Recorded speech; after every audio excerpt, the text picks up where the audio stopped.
The Firsthold Revolt by Maveus Kie.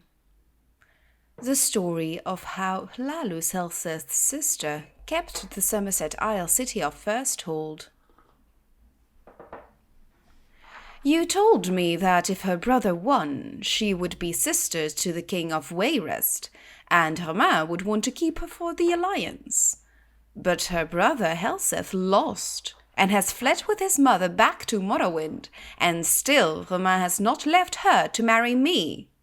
Lady Gyalene took a long, slow drag of her hookah and blew out dragon's breath, so the scent of blossoms perfumed her gilded chamber. You make a very poor adviser, Kael. I might have spent my time romancing the King of Cloudrest or Eleanor instead of the wretched royal husband of Queen Morgia. Kael knew better than to hurt his lady's vanity by the mere suggestion that the King of Firsthold might have come to love his Dunmer queen. Instead, he gave her a few minutes to pause and look from the balcony out over the high cliff palaces of the ancient capital. The moons shone like crystal on the deep sapphire waters of the Abyssinian Sea. It was ever springtide here, and he could well understand why she would prefer a throne in this land than in Cloudrest or Eleanor. Finally he spoke. The people are with you, my lady.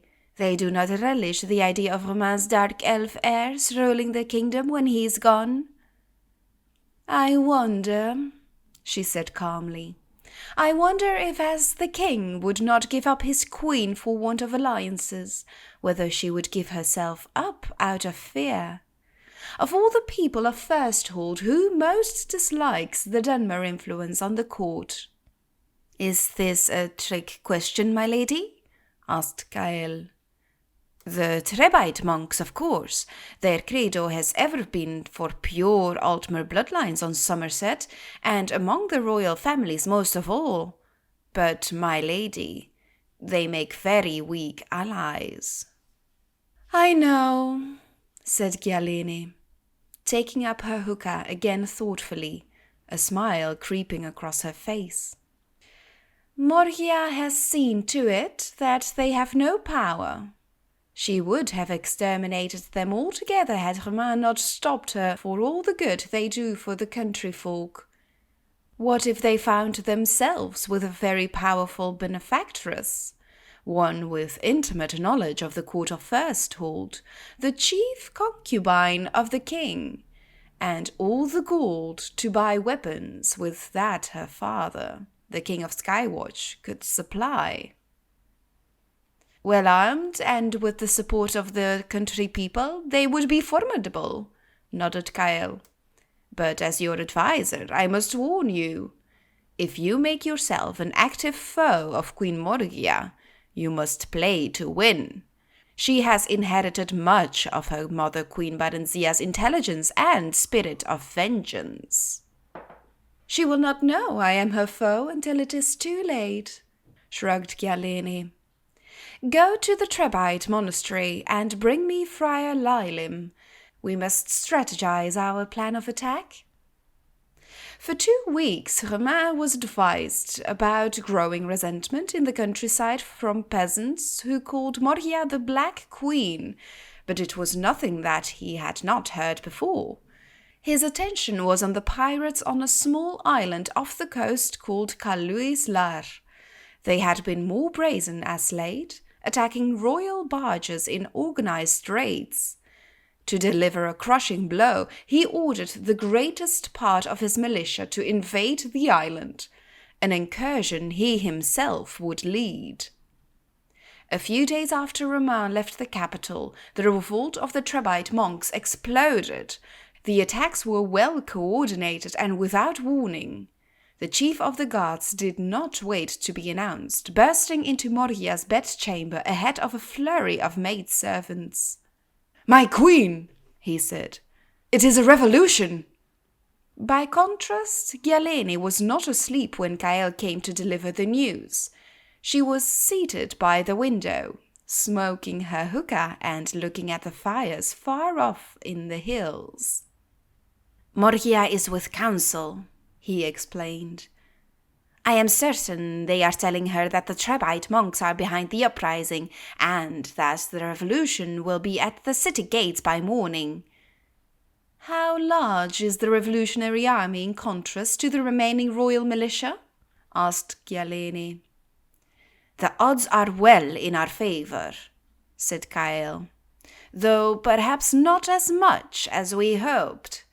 The country folk, it seems, like to complain about their queen, but stop short of insurrection. Primarily, the army is composed of the monks themselves and a horde of mercenaries your father's gold bought. And a way of thinking, it is preferable this way. They are more professional and organized than a common mob. Really, they are a true army, complete with a horn section. If that doesn't frighten the Black Queen into abdication, nothing will, smiled Gyalene, rising from her chair. The poor dear must be beside herself with worry. I must fly to her side and enjoy it. Gyalene was disappointed when she saw Morgia come out of the council chambers. Considering she had been woken from a deep sleep with cries of revolution, she had spent the last several hours in consultation with her meagre general force. She looked beautiful. There was a spark of proud defiance in her bright red eyes. "My queen!" Gyalene cried, forcing real tears. "I came as soon as I heard. Will we all be slaughtered?" "A distinct possibility," replied Morgia simply. Gyalene tried to read her, but the expression of women, especially alien women, were a far greater challenge than those of Altmer men. "I hate myself for even thinking to propose this," said Gyalene. "But since the cause of their fury is you, perhaps you were to give up the throne, they might disperse. Please understand, my queen, I am thinking only of the good of the kingdom and our own lives." "I understand the spirit of your suggestion," smiled Morgia, "and I will take it under advisement. Believe me, I've thought of it myself, but I don't think it will come to that." "Have you a plan for defending us?" asked Gyalene, contorting her features to an expression she knew bespoke girlish hope. "The king left us several dozen of his royal battle mages," said Morgia. "I think the mob believes we have nothing but palace guards and a few soldiers to protect us. When they get to the gates and are greeted with a wave of fireballs, I find it highly likely that they will lose heart and retreat." "But isn't there some protection they could be using against such an assault?" asked Gyalene in her best worried voice. "If they knew about it, naturally there is. But an unruly mob is unlikely to have mages skilled in the arts of restoration, by which they could shield themselves from the spells, or mysticism by which they could reflect the spells back on the battle mages. That would be the worst scenario. But even if they were well organized enough to have mystics in their ranks, and enough of them to reflect so many spells, it just isn't done. No battlefield commander would advise such a defense during a siege, unless he knew precisely what he was going to be meeting. And then, of course, once the trap is sprung," Morgia winked, "it's too late for a countering spell." "A most cunning solution, Your Highness," said Gyalene, honestly impressed. Morgia excused herself to meet with her battle mages, and Gyalene gave her an embrace. Kael was waiting in the palace garden for his lady. "Are there mystics among the mercenaries?" she asked quickly. "Several, in fact," replied Kael, bewildered by her query. "Largely rejects from the Sijic order, but they know enough to cast the regular spells of the school." "You must sneak out the city gates and tell Friar Lilim to have them cast reflection spells on all the front line before they attack," said Gyalene. That's most irregular battlefield strategy, frowned Kyle. I know it is, fool. That's what Moria is counting on. There's a gang of battle mages who are going to be waiting on the battlements to greet our army with a barrage of fireballs. Battle mages? I would have thought that King Reman would have brought them with him to fight the pirates. You would have thought that, laughed Galene. But then we would be defeated. Now go. Friar Lilim agreed with Kael that it was a bizarre, unheard-of way to begin a battle, casting reflection spells on all one's troops. It went against every tradition, and as a Trebite monk, he valued tradition above every other virtue. There was little other choice, though, given the intelligence. He had few enough healers in the army as it were, and their energies could not be wasted casting resistance spells. At dawn's light, the rebel army was in sight of the gleaming spires of Firsthold. Friar Lylin gathered together every soldier who knew even the rudimentary secrets of mysticism, who knew how to tap into the elementary conundrums and knots of the energies of magicka. Though few were masters of the art, their combined force was powerful to behold. A great surge of entangling power washed over the army, crackling, hissing, and infusing all with their ghostly force.